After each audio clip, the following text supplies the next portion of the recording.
Shalom, bertemu kembali dalam program Minute of Change. Menuju perubahan menjadi pribadi yang berkenan kepada Bapa dan layak menjadi mempelai Kristus di akhir zaman. Saya akan berbicara hari ini dengan tema Jangan sok ngatur.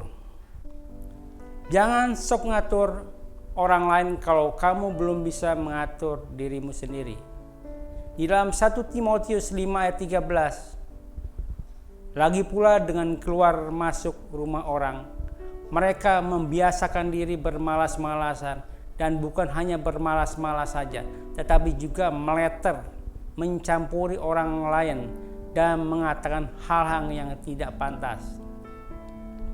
Kadang-kadang kita terlalu memperhatikan keadaan orang lain, padahal kita sama sekali tidak mengetahui pergumulan mereka secara tepat. Akibatnya, sikap dan cara kita sering menimbulkan kesalahpahaman ketimbang kebaikan. Di dalam Roma 15 ayat 2, firman Tuhan mengatakan, setiap orang di antara kita harus mencari kesenangan sesama kita demi kebaikan untuk membangunnya. Tujuan baik pada kenyataannya tentu hasilnya baik, malah sering terjadi hal sebaliknya. Niat baik malah dianggap buruk. Amsal 26 ayat 17, firman Tuhan mengatakan, orang yang ikut campur dalam pertengkaran orang lain adalah seperti orang yang menangkap telinga anjing yang berlalu. Jangan terjebak pada pertengkaran orang lain.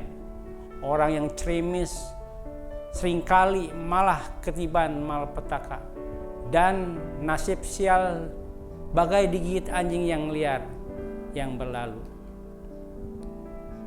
Yohanes 8 ayat 3, firman Tuhan mengatakan, maka ahli-ahli Taurat dan orang-orang Farisi membawa kepadanya seorang perempuan yang kedapatan berbuat zina. Mereka menempatkan perempuan itu di tengah-tengah. Jika kita tidak tahu duduk persoalannya, lebih baik diam saja. Keadaan tidak semakin kicau. Pokoknya jangan usilan, sok ikut campur segala urusan. Yohanes 8 ayat 6, firman Tuhan mengatakan, mereka mengatakan hal itu untuk mencobai dia supaya mereka memperoleh sesuatu untuk menyalahkannya. Tetapi Yesus membungkuk lalu menulis dengan jarinya di tanah. Perhatikanlah bagaimana cara Yesus mengatasi orang yang terluka. Dia hanya diam sambil mencoret-coret tanah tanpa berkata apapun juga.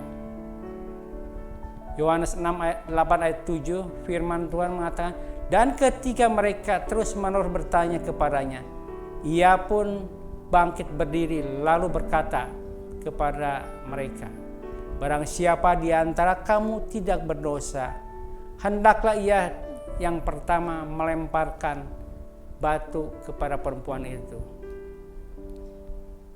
Jangan banyak bicara sekalipun kita ditekan dan ditekan, sampai pada saat yang tepat barulah kita boleh mengatakannya. Jadi lebih baik sedikit bicara ketimbang banyak bicara. Sebab dalam banyak bicara akan semakin banyak kesalahpahaman. Amsal 15 ayat 23, firman Tuhan mengatakan, seseorang bersukacita karena jawaban yang diberikannya, dan alangkah baiknya perkataan yang tepat pada waktunya. Belajarlah seperti Yesus. Mintalah hikmat kepadanya, agar mulai hari ini setiap perkataan yang keluar dari mulut kita adalah ucapan yang sesuai dengan situasi dan kondisi. Yohanes 8 ayat 10 dan 11 mengatakan, lalu Yesus bangkit berdiri dan berkata kepadanya, hai perempuan, di manakah mereka? Tidakkah adakah seorang yang menghukum engkau? Jawabnya, tidak ada Tuhan. Lalu kata Yesus, aku pun tidak menghukum engkau. Pergilah dan jangan berbuat dosa lagi mulai dari sekarang. Mari kita berdoa. Terima kasih Tuhan, ajar kami agar tutur kata kami, ucapan setiap hari membawa kehidupan dan damai sejahtera, bukan penghakiman dan penghujatan, namun ucapan yang membawa keselamatan.